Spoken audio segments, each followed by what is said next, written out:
In this video, I'm going to show you how to add Ticketmaster to your Google Wallet.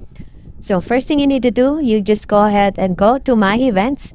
In your Apple devices, you just have to go to My Events and Ticketmaster app and select Event. After that, view QR code for Ticket 1 and click Add to Apple Wallet. Then Ticket 1 opens in Apple Wallet, click Add.